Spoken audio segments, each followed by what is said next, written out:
Volume 10, capítulo 51, 2 de fevereiro de 1912.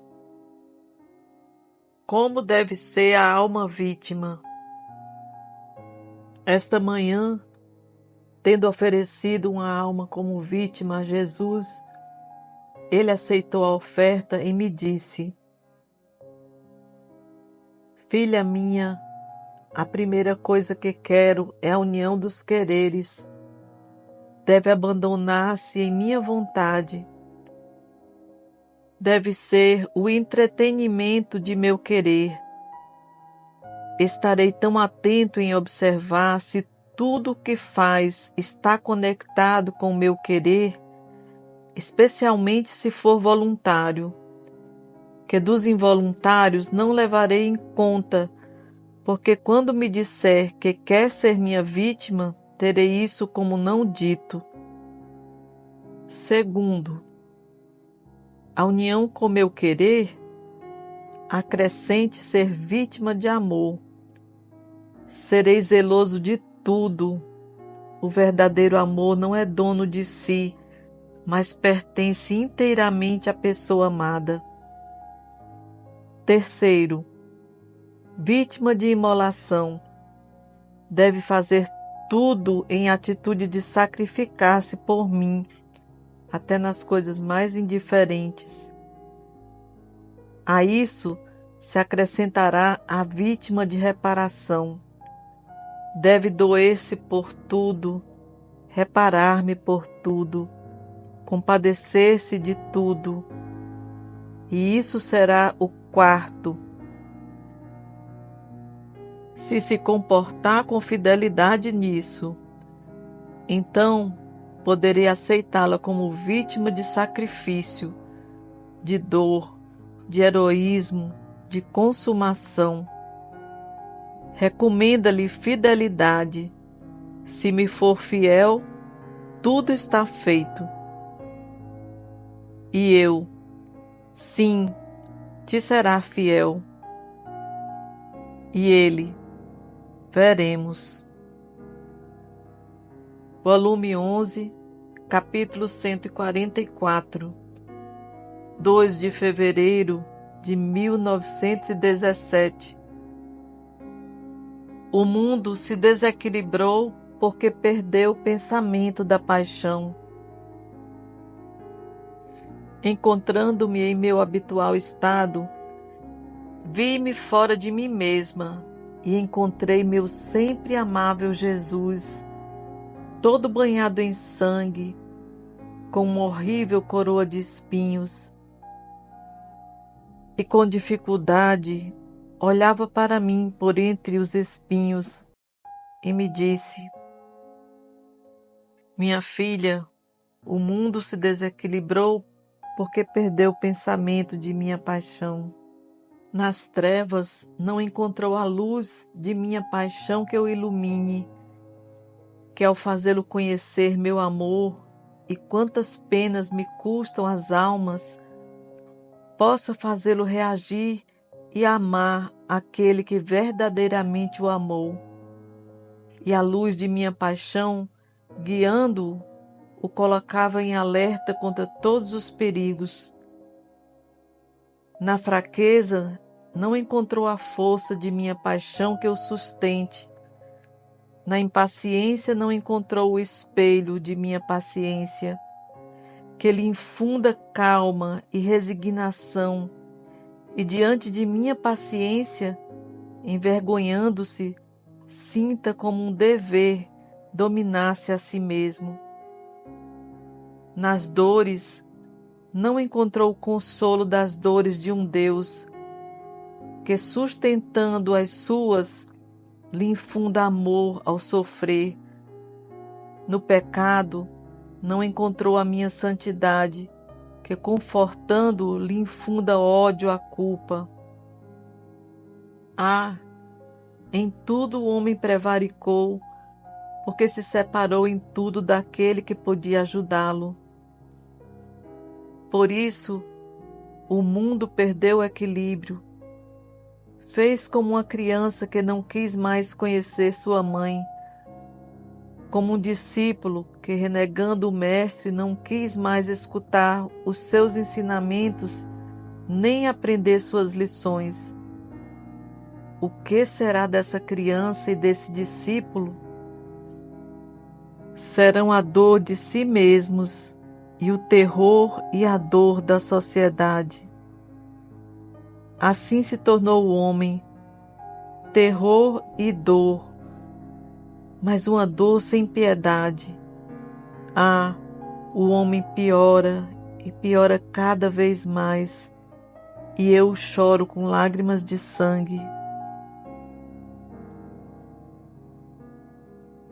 Volume 12, capítulo 150, 2 de fevereiro de 1921. O terceiro Fiat deve correr junto com os outros 2 Fiat.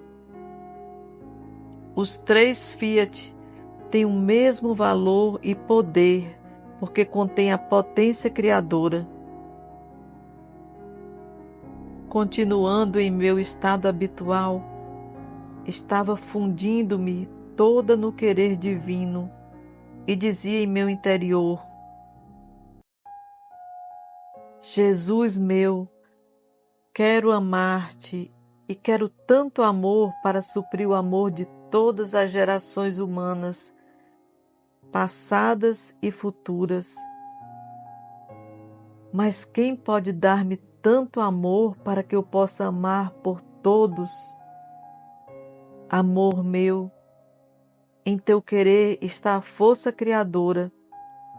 Portanto, em teu querer quero eu mesma criar tanto amor para suprir e ultrapassar o amor de todos e tudo aquilo que todas as criaturas estão obrigadas a dar a Deus como nosso Criador.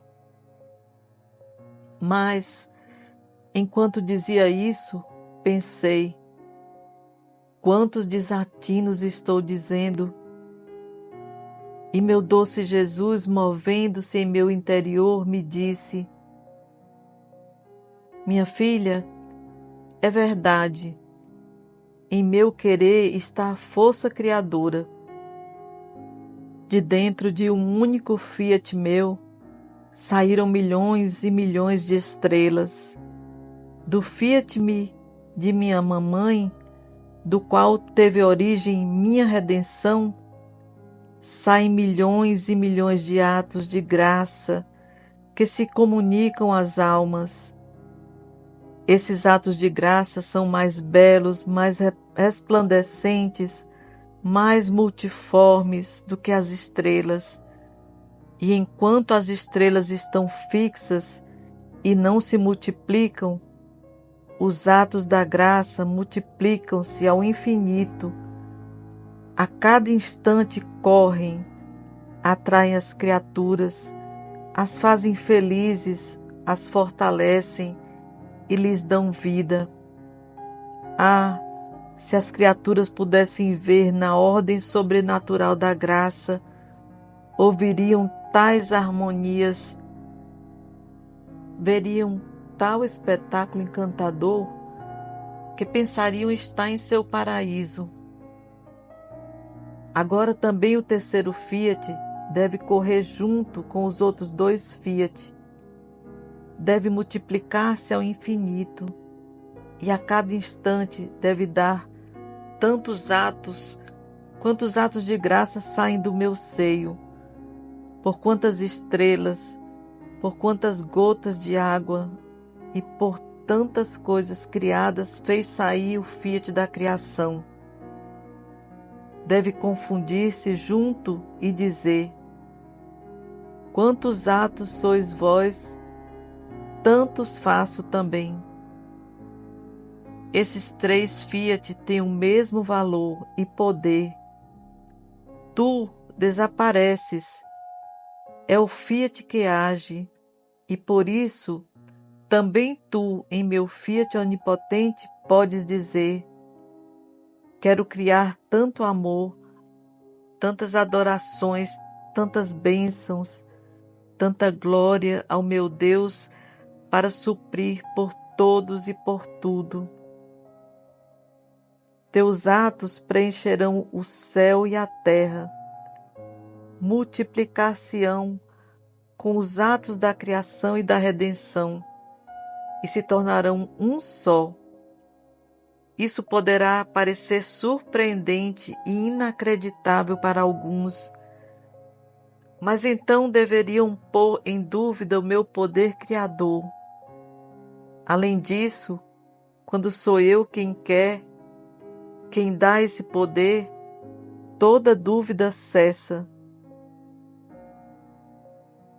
Acaso não sou eu livre para fazer o que quero e para dar a quem quero? Tu, se atenta. Eu estarei contigo, te cobrirei com minha força criadora e cumprirei em ti o que quero. Volume 13, capítulo 57, 2 de fevereiro de 1922. A divina vontade é semente que multiplica as imagens de Deus. Para que Jesus opere em nós, é necessário suma igualdade em todas as nossas coisas. Esta manhã, meu sempre amável Jesus veio com toda bondade e doçura.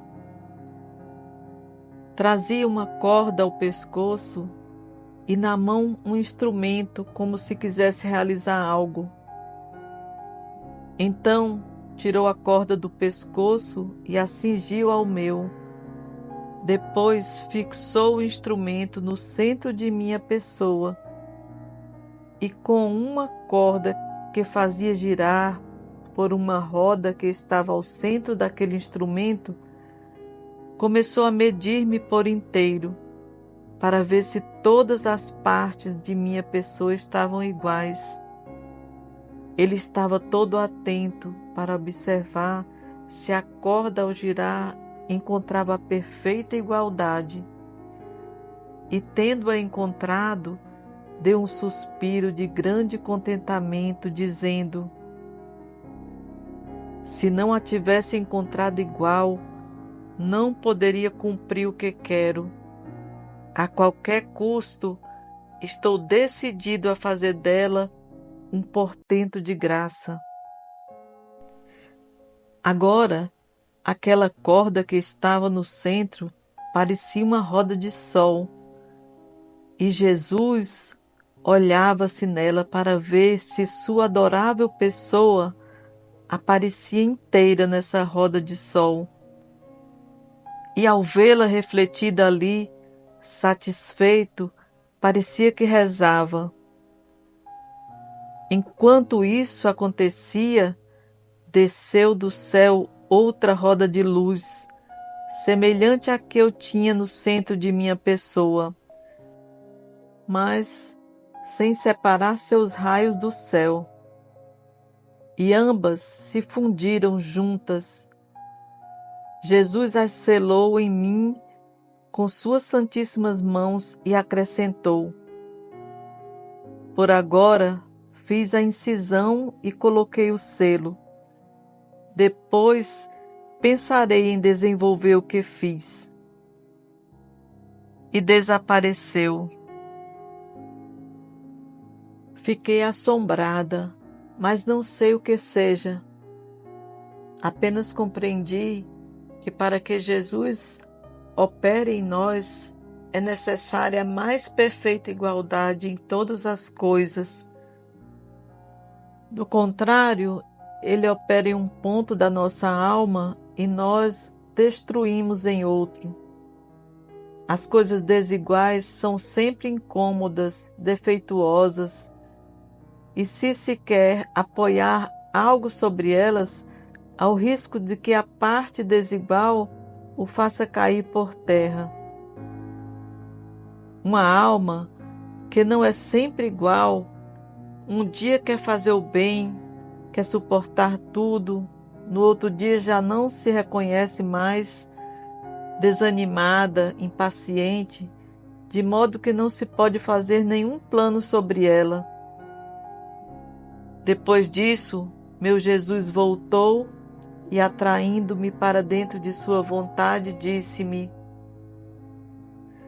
Minha filha, a terra, quando se lança uma semente dentro dela, faz germinar e multiplicar a semente que foi semeada. Minha vontade se estende mais que a terra e deposita a semente do meu querer nas almas, fazendo germinar e multiplicar tantas outras imagens minhas, semelhantes a mim. Meu querer faz germinar meus filhos e os multiplica.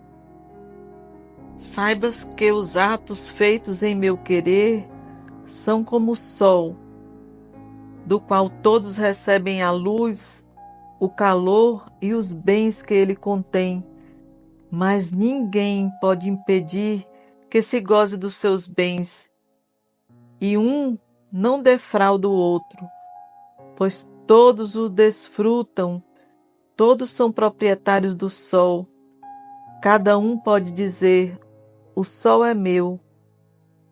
Assim também os atos feitos em meu querer, mais do que sol, são desejados e reivindicados por todos.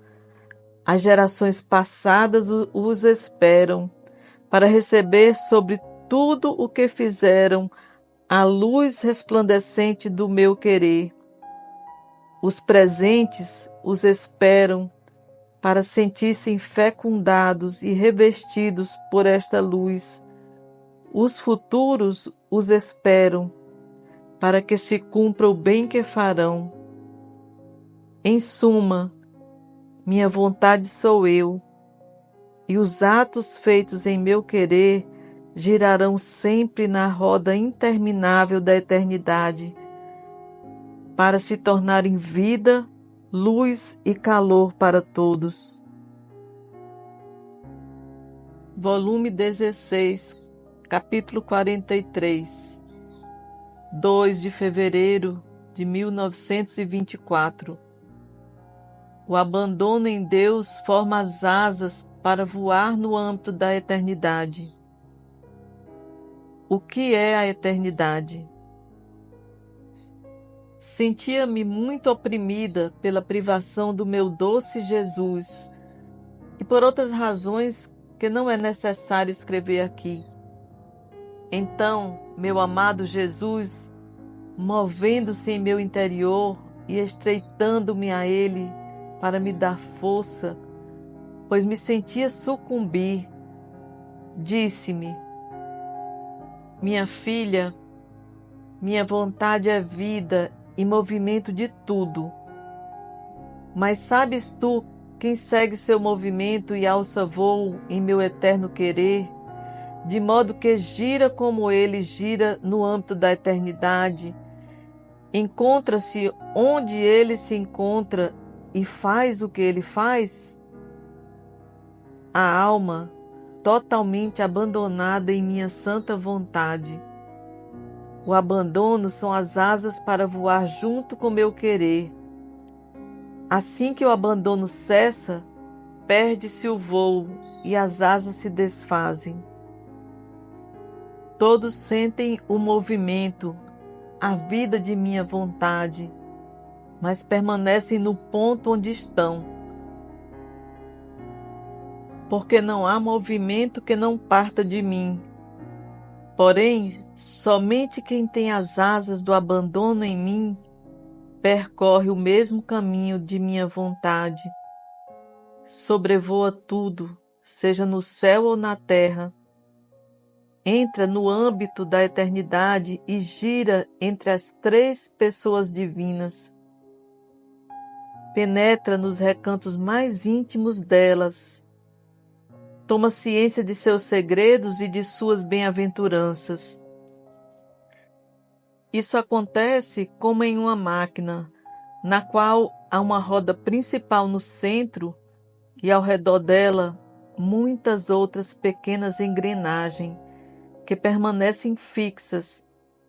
Assim que a roda principal se move, todas as demais recebem um movimento, mas nunca chegam a tocar a primeira roda, nem sabem nada do que ela faz ou dos bens que contém. Porém, uma outra pequena engrenagem que não esteja fixa e que por meio de um mecanismo gire continuamente por todas as engrenagens, encontrando-se em cada movimento da primeira roda e repetindo seu giro. Essa engrenagem girante sabe o que há na primeira roda e participa dos bens que ela contém. Ora, a primeira roda é a minha vontade. As engrenagens fixas são as almas abandonadas a si mesmas, o que as torna imóveis no bem. A engrenagem girante é a alma que vive em minha vontade, e o mecanismo é o abandono total em mim. Assim, cada falta de abandono em mim é um giro que perdes no âmbito da eternidade. Se soubesses o que significa perder um giro eterno. Ao ouvir isso, eu disse: mas diz-me, meu amor, o que significa eternidade e o que é esse giro eterno? E Jesus acrescentou: minha filha, a eternidade é um círculo imenso, onde não se pode conhecer nem onde começa, nem onde termina. Nesse círculo está Deus, sem princípio e sem fim, possuindo felicidade, bem-aventuranças, alegrias, riquezas, beleza, etc., infinitas. A cada movimento divino, que jamais cessa, fazem-se sair desse círculo da eternidade novas felicidades, novas belezas, novas bem-aventuranças, etc. Mas esse novo é um ato jamais interrompido. Um não se assemelha ao outro, são distintos entre si. Nossos contentamentos são sempre novos. Nossas bem-aventuranças são tantas e tão sublimes que enquanto gozamos uma, outra nos surpreende. E isso acontece sem cessar. Jamais terminam, são eternas, imensas como nós mesmos.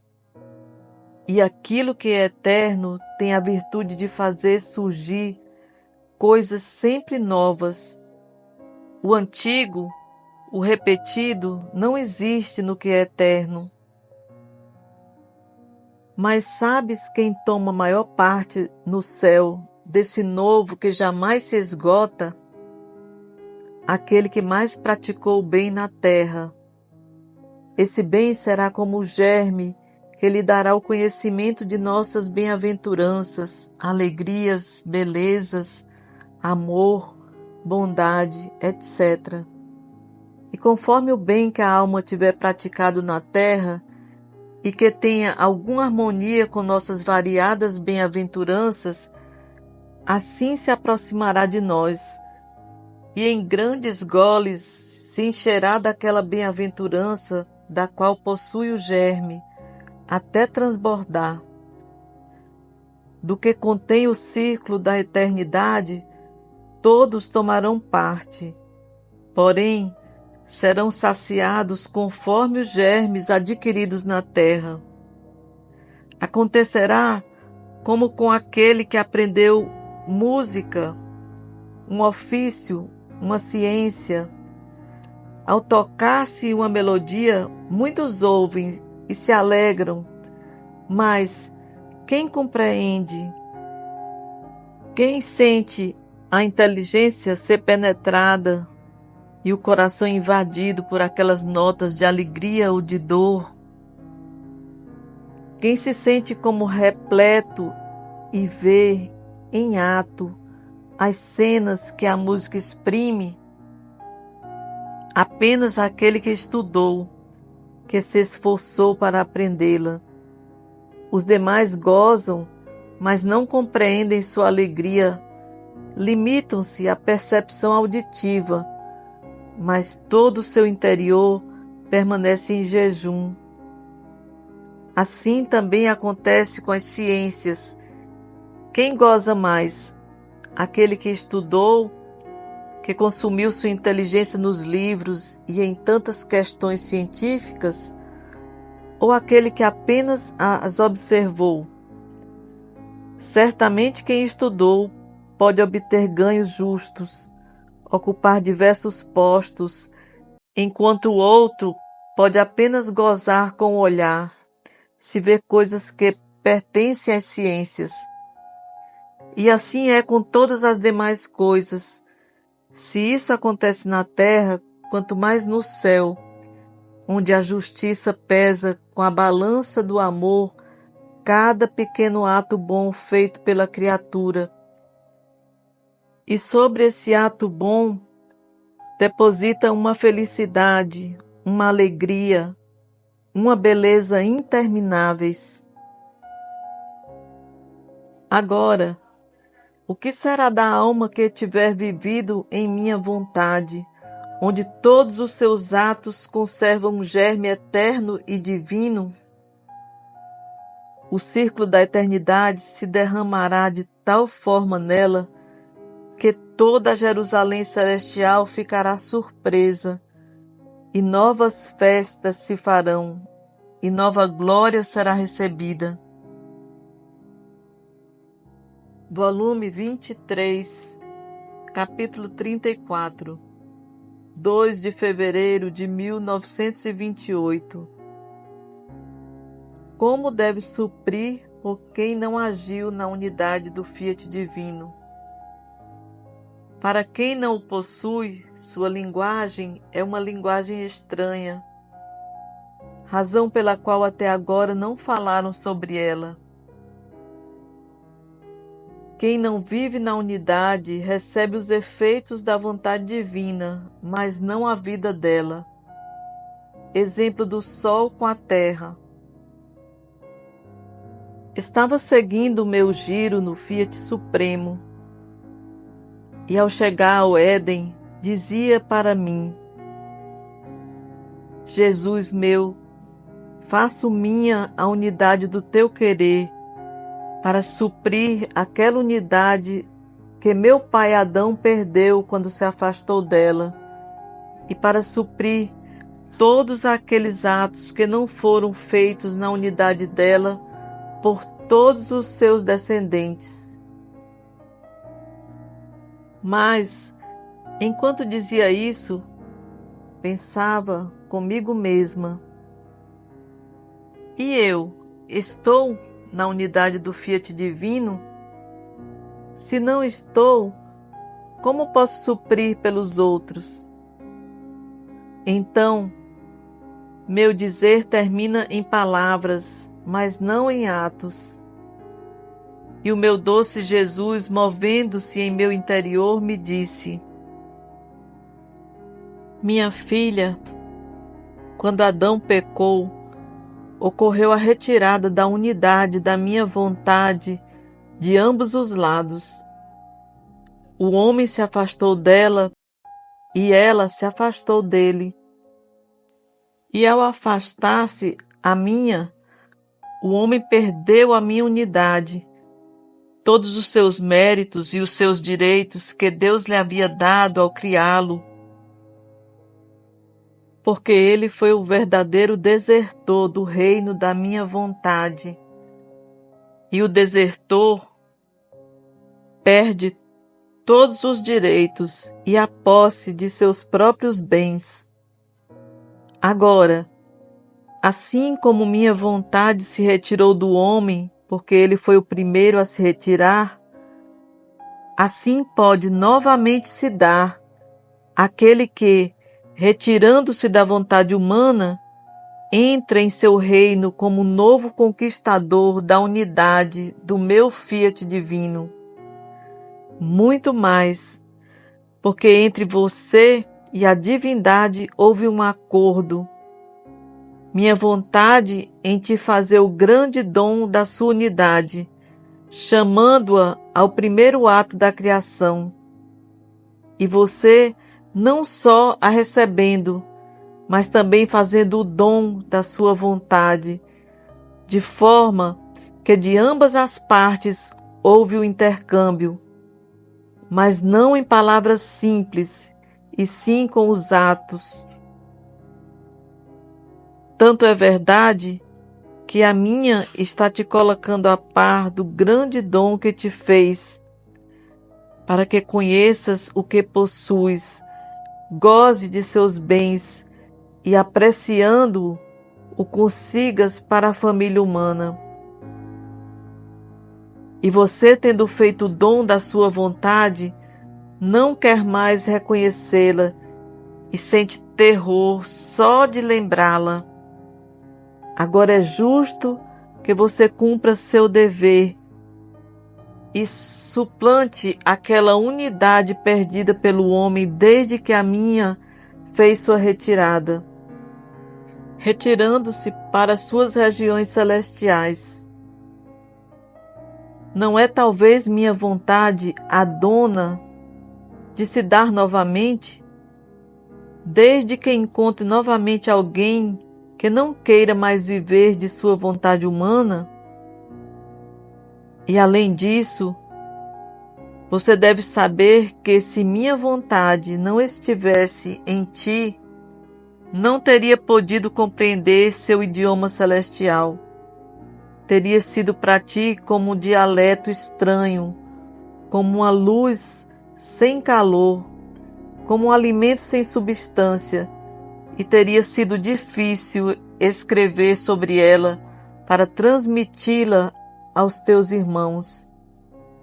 Tudo isso é sinal de que minha vontade, dominando-te em tudo, se faz pensamento em tua mente, palavras sobre teus lábios, batimento em teu coração.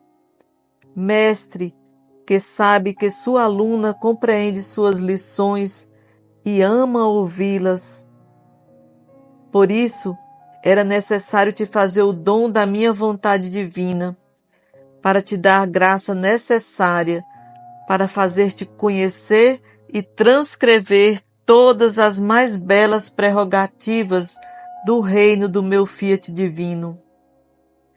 E é também essa a razão pela qual ninguém até agora falou longamente da minha vontade para fazer compreender os mares imensos de bem que contém, e o que quer e o que pode dar às criaturas.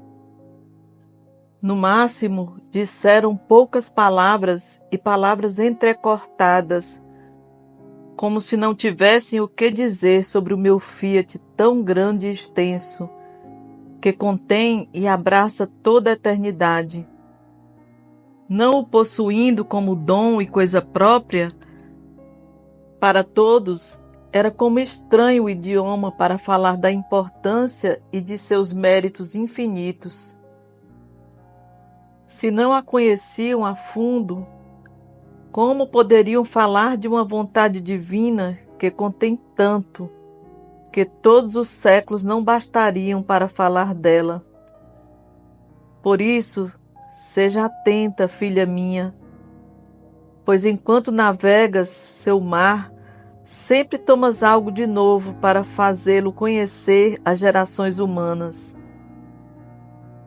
Depois disso, estava pensando na unidade do Fiat divino e dizia comigo mesma: como todos aqueles que fizeram o bem, tantas grandes obras, como poderiam realizá-las se não possuíssem sua unidade? E Jesus, sempre benigno, acrescentou: filha minha, todo o bem feito até agora pelas criaturas foi feito em virtude dos efeitos da minha divina vontade, porque não há bem sem ela. Mas porque tenho vivido totalmente e plenamente em sua unidade? Nenhum até agora. Somente minha mamãe rainha, e por isso atraiu o grande prodígio da encarnação do Verbo.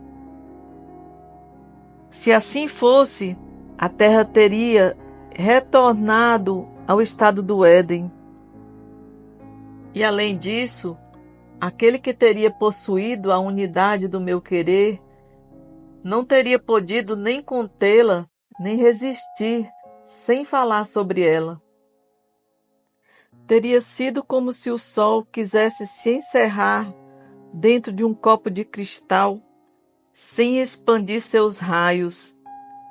Não teria, ao contrário, com seu calor, quebrado o vidro para se libertar e expandir seus raios? Possuir a unidade do meu Fiat e não falar sobre ele, não expandir seus raios, a beleza dos seus conhecimentos, teria sido impossível. Seu coração se quebraria se não desse vazão para manifestar em parte a plenitude da sua luz e dos bens dele. Assim, o bem foi feito em virtude dos efeitos dele. Isso acontece como com o sol, que em virtude dos efeitos que contém sua luz, faz germinar as plantas e faz a terra produzir tanto bem. Parece que a terra e os efeitos do sol trabalham juntos para produzir plantas, frutos e flores para as criaturas. Mas a terra não se eleva à esfera do sol. Se isso acontecesse, o sol teria tanta força para tirar sua parte obscura e todos os seus átomos de poeira se converteriam em luz e a terra se tornaria sol. Mas, como a terra não se eleva, nem a esfera do sol desce para baixo, a terra permanece terra e o sol não a transforma nele. Parece que um e o outro se observam de longe, se ajudam e trabalham juntos por meio dos efeitos da luz que da altura da sua esfera se expande sobre a terra. E embora receba tantos efeitos admiráveis, produz as mais belas flores, mas há uma grande distância entre a terra e o sol. Não se assemelham entre si, nem a vida de um se torna a vida do outro. E por isso, a terra não sabe falar do sol, nem dizer todos os efeitos que ele contém, nem quanto calor e luz possui. Assim se encontra a criatura que não possui a unidade da minha vontade, não se eleva à sua esfera altíssima para se tornar sol. Nem o meu sol divino desce para formar a vida dela, mas, querendo fazer o bem, ela se move em torno da sua luz e ela comunica os efeitos para fazer germinar o bem que quer, porque o meu Fiat não se nega a ninguém. Ao contrário, com sua luz, desperta a natureza humana para fazê-la reverdecer e produzir frutos de boas obras.